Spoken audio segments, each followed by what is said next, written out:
Welcome back, Wildcat fans. We got another episode of the Wildcat Alley podcast. I'm Alex Marcotullio. I'm main man Juice Thompson. Juice, we got another exciting episode. I feel like I'm saying this for every intro now, but this team continues to defy all odds, break through any barriers that have been thrown in front of them, whether it's the naysayers, the national media, other teams in the conference. You know, this team keeps coming up ahead, and I'm super proud of the guys, and I'm looking forward to another exciting episode of Talking Northwestern Hoops with you.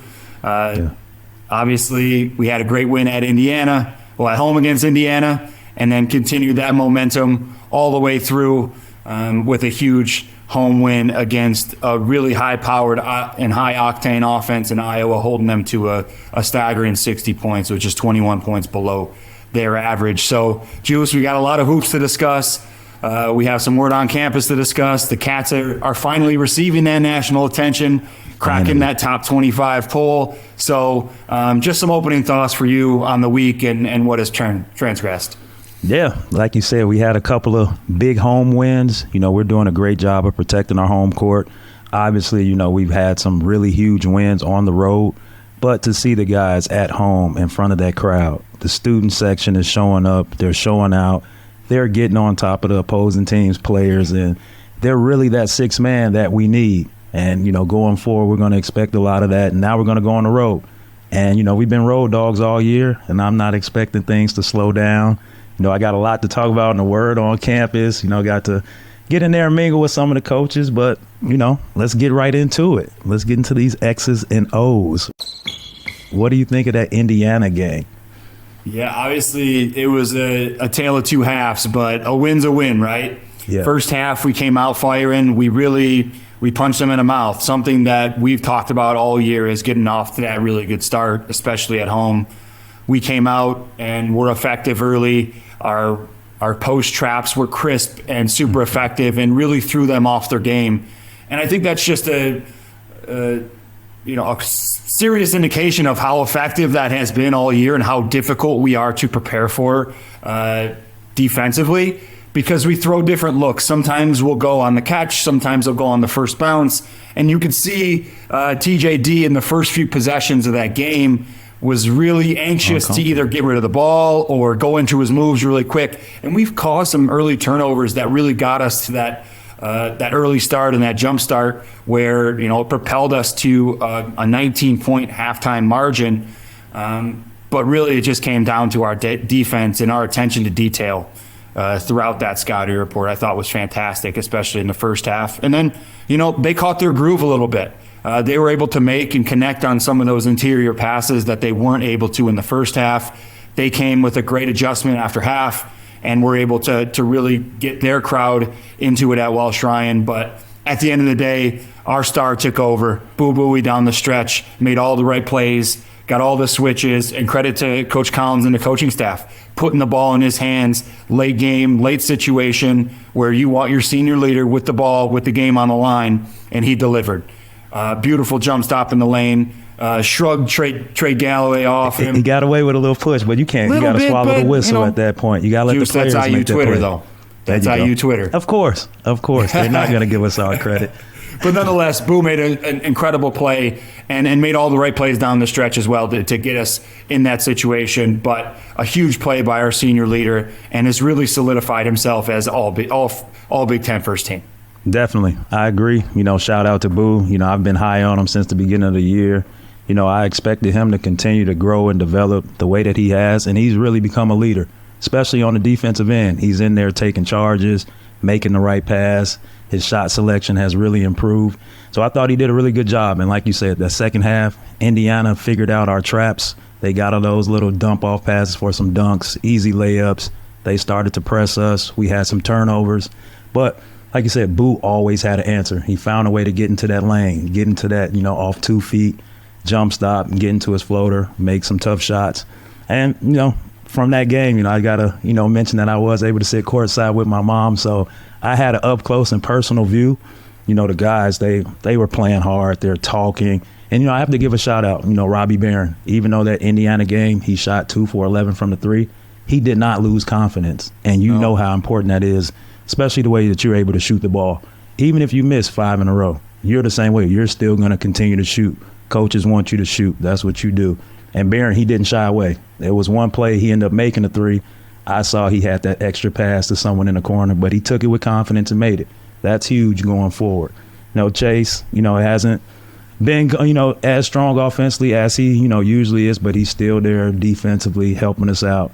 But, with that game, I really think the crowd played a big part in that. Yes, it was a lot of red in there, but, it's part of the game. Every team goes on runs. Indiana made their run in the second half, but we found a way to win, and that's something you and I have been talking about all season. Previous years, these are games that we find a way to lose, whether we're battling back or we have a win and teams come back.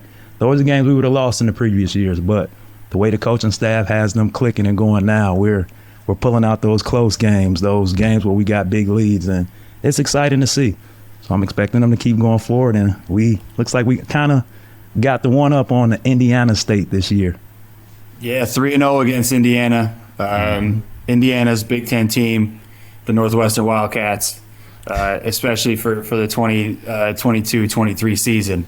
But nonetheless, I love the fact that we stayed together, right? You talked about this. We banded together. Indiana made their run, but we just continued to make plays down the stretch.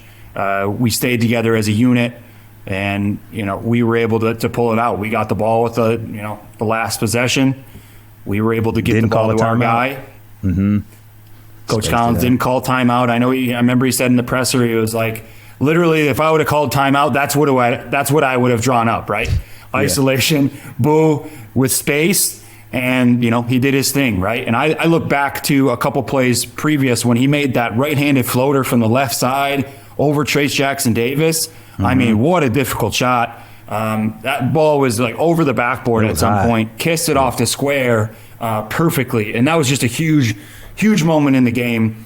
And then, obviously, I think Boo's done a great job. You mentioned his defense, but his rebounding has been stellar. Yeah. And then, you take a look at how he's taking care of the basketball.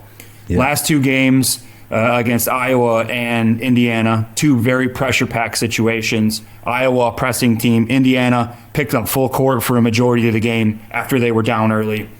2 turnovers, 12 assists, right? If we're going to be successful, the ball is going to be in Boo's hands. And the fact that he is averaging just over 2 turnovers a game, it might be lower than that now, given the last 2 games, with the amount the ball is in his hands. It couldn't be a better recipe for success for us. And now, he's getting that 3-point shot down. And like I said, and I'll say it again, he has really solidified himself as a first-team All-Big Ten player. I agree. I got him first-team All-Big Ten player, and then I have Chase. I don't know how you deny it. I don't know how you deny it now, Juice. Second place, we have sole possession of second place. His numbers are there. He's leading the team. He's just playing all around. He's having a phenomenal season. Same with Chase. I still have him as the defensive player of the year for the Big Ten. For sure. Definitely. So, and with that, as we just talked about taking care of the ball in those situations, we got Indiana. We got that home win. Then we moved on to Iowa, and we did an amazing job of taking care of the ball against them. Thought our traps were pretty good. And defensively, I feel like we really took Iowa out of their stuff. They wasn't beating us up the court like they were at Iowa. We didn't run out of gas. And they shot, 3 for 24 from the 3. Northwestern really made them uncomfortable. Keegan Murray, the crowd really got into him, chanting that his brother was the better one. He was maybe 0 for 6, 0 for 7 from the 3. He just didn't look as comfortable. 5 of 15 from the field, 5 of 14 from the field. So they really made him work. Is a good word, right? It made him uncomfortable. I think you're right there. You definitely. And, we threw that first punch, just like the Indiana game, and something you and I have been talking about. We threw that first punch, and unlike Indiana, we did not allow them to come back. Yes, there were some times, one possession I saw, we came down and scored, and right away, Iowa ran it down. I think Ty Berry might have slipped or something, and Boo really got into him. And it wasn't in a negative way. It was, encouraging them. All right, this is what we have to do. If we're going to be a great team, after we score, we can't give up an easy basket like that. You still have to stay locked in on your assignment. And to me, that's one of the great signs of a great team. So I really like what we're seeing, what they're doing, and for us to be able to play a complete game for 40 minutes offensively and defensively. That's huge. And as we're getting ready for March, that's great. So is there anything else that you saw from that Iowa game? What stuck out to me, more than more than usual, it was our ball pressure. I know it's been something that we have been good at all year, but a team like Iowa that moves so efficiently and fluidly and really relies on their movement and their ball movement, their body movement, their player movement, we were able to limit them, and they looked stagnant, which is something that is very rare from an Iowa team. And I think that comes down to ball pressure. They weren't getting those easy post entries. They weren't easy. They weren't easy wing passes. Their offense was just out of sorts. And I think it started from, Ty Berry played a really multifaceted game, but he early on made baskets, I noticed he was picking guys up 3/4 court and really slowing them down and keeping them to one side and not letting them have that transition first pass up the court. They were having to dribble the ball up the court, 80 feet in order to get into their stuff. So I think that was a huge little minor adjustment that we made that really maybe, threw them off a bit in terms of their timing, their effectiveness, and really what they like to do a lot is get out in transition. They had 11 fast break points. And, combine that with 3 of 24 from 3, like you mentioned, that's a recipe for success. Iowa is averaging 81 points a game on the year. We held them to 60. So, man, that is a tremendous feat. That's how we got to play these teams. Yeah. And we score 80, right? If we make 10 threes in a game and we get contributions from, Ty scoring double digits, Brooks Barnheiser scoring double digits, Martinelli again coming in, giving great minutes. Even when Chase had an off night offensively and was sitting in the first half for foul trouble, we had those role players, those glue guys come in and make significant impacts on the game. And again, this is just going to propel us forward in March, giving these guys additional confidence, allowing them to understand hey, they can come in, they can knock down shots as well. And if we make 10 threes in a game, we're going to be very difficult to beat straight up. Definitely. And, like you said, when our bench players are coming in, there's no significant drop-off. They're coming in, they're contributing, and they're making, huge plays for us. Martinelli knocked down a wide-open 3. You got to give credit to Boo. All-around great game. And they were pretty much setting screens and just letting him go one-on-one to play. He was hitting his step back, his floater. I love that. And then he was still making the right read. If they came in and collapsed on him, he was kicking out to guys. And, you mentioned Ty Berry, how he's been playing. I really enjoy what I saw from him. Yes, you said, he picked up 3/4 court, but offensively, he drove to the basket one time for a layup. He created his own shot with a pull up to the right. Yep. Those are things you don't see from him so much, and that was really good to see. Got to the foul line. Yeah. Got to the foul line too. Showing that versatility. Yeah. So that's huge. And then, Brooks Barnheiser, like you mentioned, he's handling the ball a lot. They're putting him in some ball screen actions, letting him create. He's knocking down that 3 like you mentioned a few weeks ago. And then big fella, Matthew Nicholson, I tell him every time I see him after the games, dude, if I wish we had, a big yes, we had our bigs, but we, didn't have that physical, strong big like that. He was finishing everything in the paint. Sometimes, they're grabbing him like they grabbed LeBron, and he was still finishing. Yes, we got to work on the free throws, but, he's giving his all defensively. He's boxing out. Yes, no, he's not getting 10 rebounds, but he's in there. He's battling with Wabracha, with Murray. He's doing a phenomenal job, so you really got to, shout him out as well. But all around, I think that was a great team win. Bench looked into the game, cheering. Yeah. Fans were going crazy. And then the coaching staff, you're seeing a lot of enthusiasm and energy from Coach Collins. He's getting into the refs, and they're up 20 points. A referee misses a call, he's still getting into the refs. So that's all been really good to see. And the Cats looking great. Yeah, 2 home quality wins.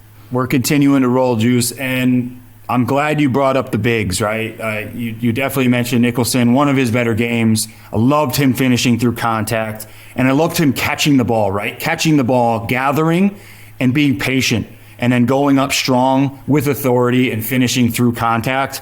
I think that's something that he's been missing, but you could tell he was making a concerted effort on the catch. He was looking for the ball. Props to Boo for getting it to him.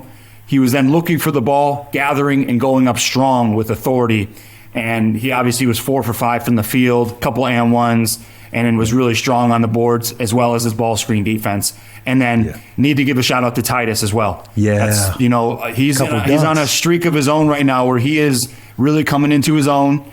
He is providing a great boost and, great secondary minutes at that center position. He provides a little bit more versatility than Nicholson does. He's obviously a quicker guy out on the perimeter. He has the ability to switch out on guards at times, but I thought he was very effective. He obviously had a couple nice little dunks in there, but his activity in the ball screen defense, his activity with his post defense and on the glass was terrific. I mean, you look, he only had 3 rebounds, but he's keeping the ball alive. He's getting back taps, and he's just really making winning plays. He had a steal the other night, a couple points. He had that great little running hook across the lane. So, really just making impact plays on both ends of the floor. So the front line was terrific, I thought. Definitely. And, this time, like at Iowa, it looked like we kind of ran out of gas in that second half. And, with that, guys were making some mistakes defensively that they usually don't make going under screens. But this game at home, guys were fresh. We were able to play a complete game for 40 minutes, and it worked out in our favor. My man Alex, moving into scouting report. We have Illinois on the road at Illinois. First time at home, we had some success. What are your thoughts on this game coming up at Illinois? Any key points, matchups that you think we should look into? Yeah, I mean, it's a rivalry game, right? This is our in-state rival. They're going to be out for blood. We handle them pretty easily at our place. The Orange Crush is going to be loud, and State Farm Center is a difficult place to play. So I'm looking for a very entertaining game. I said this when we played them first. I think it's going to be first to 70 wins. But a couple of matchups that are intriguing to me. Number one, Terrence Shannon Jr. And Chase Audige. That is a tremendous matchup. That's most likely a first-team All-Big Ten guard versus the best defender in our conference and one of the best in the country. Chase got the better end of that bargain in game one, so I'm looking to see how that transpires on Thursday night. And then, again, we talk about our bigs. How can we handle Dane Danger? I think that's a huge matchup. We did really well with him in the first game as well. And can Nicholson, can Titus keep him off the glass and keep him uninvolved? Because I think when he plays well, Illinois is really tough to beat. And then can we contain Coleman Hawkins? When he plays with confidence and he plays with energy, that is a different ball club. And, he could turn it on and he can give you like a triple-double type night. So if we can continue to keep his confidence a little low, I'm looking for a huge assignment out of Robbie Barron to help contain him. But obviously it's going to be a team effort. And, I think those are the 3 most intriguing matchups on my side of the house. What are some keys or some other matchups that you see, could be an issue or, to benefit? Like you said, it's going to be a team effort. Northwestern, we're fighting, to win the conference. Yeah. We're a game and a half behind Purdue. So we have a lot at stake, but the same for Illinois. They're fighting, to really get into that NCAA tournament, fighting for seeding. And both teams, we're trying to get that double bye in the Big Ten Conference tournament. As you know, that's huge. That's important. If you're going to play 3, 4, or 5 games in a row, that can be kind of tough, especially going into that, last stretch of the season, going into March. So it's a lot on the line. I expect it to be a dogfight, one of those grinded out games. But fortunately for us, we've been in that situation many times this year, and we've been, on the winning end of a lot of those games. So I'm expecting us to, have a great game plan defensively. Offensively, the ball's going to be in Boo's and Chase hands, and it looks like Brooks' hands too a little bit because we can mix it up. So I'm expecting our guards to continue to carry us, those guys coming off the bench, continue to contribute and do what they're doing, but we're going to have to find a way to stay together and continue to compete and win games on the road. Yeah, it's a great point, Juice, and I think you hit the nail on the head. In order to win games on the road, we got to keep doing what we're doing. Yeah, we got to stay together. We got to play both ends of the floor. And, we got to make big shots, which we've done. And, I think we're going to have to do that again as we move into our next game. Another very, very difficult road opponent in the Maryland Terrapins. It's our first time seeing them this year. They got a new coach, new staff, a lot of the same players, a couple new guys in. But this team is dangerous and can really run it up on you. So what are some points to the game that you see when we face off with Maryland coming up this weekend? Yeah, I would say going in with that chip on our shoulder that we've had. Yes, we're ranked right now, but Maryland, they're 8-0 in conference, at home. Yeah. They've had a lot of success at home in the Big Ten. They're tough to beat. I think their last 2 games at home were sold out. So it's going to be a hostile environment, pretty much the same at Welsh Ryan, how it's a difficult place to play. Now we're going into one of those environments again, which we haven't been in a while because our last 3 games were at home. So it's going to be loud. It's going to be noisy. Guys are going to have to be locked in together. And, obviously, they got, Jameer Young. He can flat out score it. Yeah. So I'm sure, we're going to throw Chase at him, probably Boo on. We're going to throw some different things at him. Nicholson, Titus, they've been doing a great job on ball screens. But I think it's just going to come down to us playing our game, our style of play, even though we haven't seen them twice. But coaching staff has done a tremendous job, preparing the guys. And we're not in that stretch that we were in after that COVID scare, where we were playing makeup games and playing every other day. Now the schedule's kind of slowed down. We have 2 or 3 days in between games. So I'm expecting us to still be fresh, come out, play our game, and, keep that game in the high 60s, low 60s, or low 70s at our pace, at our style of play. That's what I think we need to do to be successful. Yeah, I completely agree. Maryland's one of those teams that can score points in bunches. I just watched their game against Purdue the other day, and, you can't turn the ball over against them because it's going to turn into points. And once they ratchet up that D, once they ratchet up that D, and I've played against a Kevin Willard team when he was at Seton Hall. They're pressure, they're frantic, they're in your face, they want you to play fast and play to their tempo. So if you can control that, if you can, make sure that, you're holding on to your poise and getting into your stuff without having that affect you, you can get easy buckets. Right? Like if you break the press and make good decisions, you can get easy buckets. You can play efficiently. But if you get caught up in that helter-skelter type game that they're trying to promote, you can get blitzed real quick. And it happened to Purdue in a matter of 5 minutes the other day. It was baffling. They went on like a 26-2 run. Game was over. Purdue couldn't come back. So, and then once that crowd gets involved, it's one of those places that you can't even you cannot hear. Places going bananas, and it's a very difficult place to play. Obviously, they're the only team in conference with an unbeaten home record. So, we need to play our game. We have to stick to our pace, and like you said, in the 60s, maybe low 70s, we can come out with that win. But in terms of players that I look out for on their side of the house, Donta Scott, somebody that I feel like has been at Maryland forever, is like as a microwave, right? He's one of those guys that if he gets it going, he gets confidence early, he can drop 20 on you real quick. And then obviously Jameer Young, like you mentioned before, is a perennial scorer and can really get it done, and has had a an all Big Ten type season so far. So he's going to have a little bit of a vendetta going against Boo, being hey, I should be first team. So that's going to be a fun matchup to see and take a look at. But I think if we can, like I said, if we could take care of the ball, if we can manage their pressure effectively, we'll be able to get good looks. And, if we can knock down shots, we land in that 8 to 10 3 range.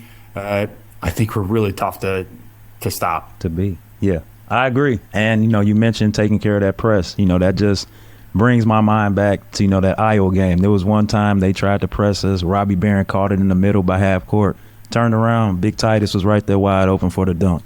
And I know you shouted out Titus earlier, so that play was fresh in my mind, as you mentioned, how we need to handle that press. So seemed like the guys were pretty much calm. Obviously, that Iowa game was going our way. We were in control, but the guys can handle and break that press similar to how they did against Iowa. I think we'll be in pretty good shape. For sure, Houston. It's a tough slate, right? Like we have two really strong road tests ahead. It's going to test our grit, test our character. And again, our backs are against the wall. We may be ranked, but it's taken a while for us to get there, right? We're still, we're starting to get that national attention. I think everybody's starting to wake up. So that kind of leads us into our word on campus, right? So the Cats are ranked. Finally. AP poll came out on Monday. We finally got enough votes, 21st overall. I think, we're probably a little bit better than that in terms of, my unbiased opinion and what our resume dictates, right? Like 7 quad 1 wins, We have very quality road wins. We have 0 quad 3-4 losses. I think we probably could have been in that 16 to 19 range, but that's neither here nor there. We're starting to get that attention, and we're going to have a target on our backs now. But I think it's really important, and something that you had talked about a little bit earlier is still wearing that chip on our shoulder, right? How do we continue to have that mentality, even though we know teams are not going to take us lightly anymore? We're going to be somebody that is not going to breeze by anymore. This is going to be an opportunity for other people to get big time wins, right? Yeah, definitely. The Marylands of the world, the Illinois, they're fighting for seeding as well. They beat us. They're climbing up the ladder. They're improving their seeding. They're improving their NCAA tournament resume. So all of these games mean a lot. We're obviously fighting for a Big Ten title. And we have a lot to do here. So wanted to touch base with you here on the Word on Campus Juice. I know you got some good inside info for us. Yeah, we definitely have to stay competitive. Like you said, unbiased opinion. We should be up there in that 16 to 19 range. So that in itself can also be motivation. Yes, we are ranked, but like you said, we should have been ranked for a while. And now we're getting that national attention. But the guys, as Chase said a few weeks ago, we have to be the hardest playing team in the country. I know they want more, just like everybody knows. They're talking about it in their press conferences. We want people to know that we're not a joke. Boo Boo has said that a few times. Yeah. This is us. We've been here. We have this experience, and, we're a real team. So I feel like we really need to keep that chip on our shoulder to really kind of keep climbing the rankings, solidify ourselves to get that double bye in the Big Ten tournament, and try to really get a good seed in the NCAA tournament. We know we're going there, and we just can't be happy with getting to the NCAA tournament. Northwestern is a great program. We're starting to build it up. We should consistently get to the tournament, and let's make a deep run in there. And, on top of that, what's going to help propel us to that and keep us going is our defense. And, after that Iowa game, I got the opportunity to talk to Coach Lowry. And, I commended the defense, gave him so much praise, and told him, make sure we keep that up going forward. And his words are, that's never going to change. That's what we hang our hat on. We're going to continue to play that defense. And hearing that, that's reassuring, and that's that positivity and that excitement about the defensive side of the court. That's huge. So that's what I got for the Word on Campus. We're finally ranked. The guys are happy. The student section is going crazy. Chick-fil-A after the games, I still got a couple of coupons, but it seems like a lot of the guys are going there now after the game. So a lot of buzz and excitement going around on campus, and it's still it's a great time to be a Wildcat and be home, present to experience all of this. So yeah, proud of the guys, happy for them, but we got a lot more to do. 100%. And it's a great recap, but I wanted to shout out the Wild side again. They've been instrumental in our success over the last couple weeks, really providing a difficult environment to play in, right? So I think the administration, the student section has been fantastic and like I said, instrumental in our success over the past few weeks. I thought against Iowa, they were worth probably 10 points, at least, just with the way they were able to get in players' heads. And they missed free throws, they missed shots.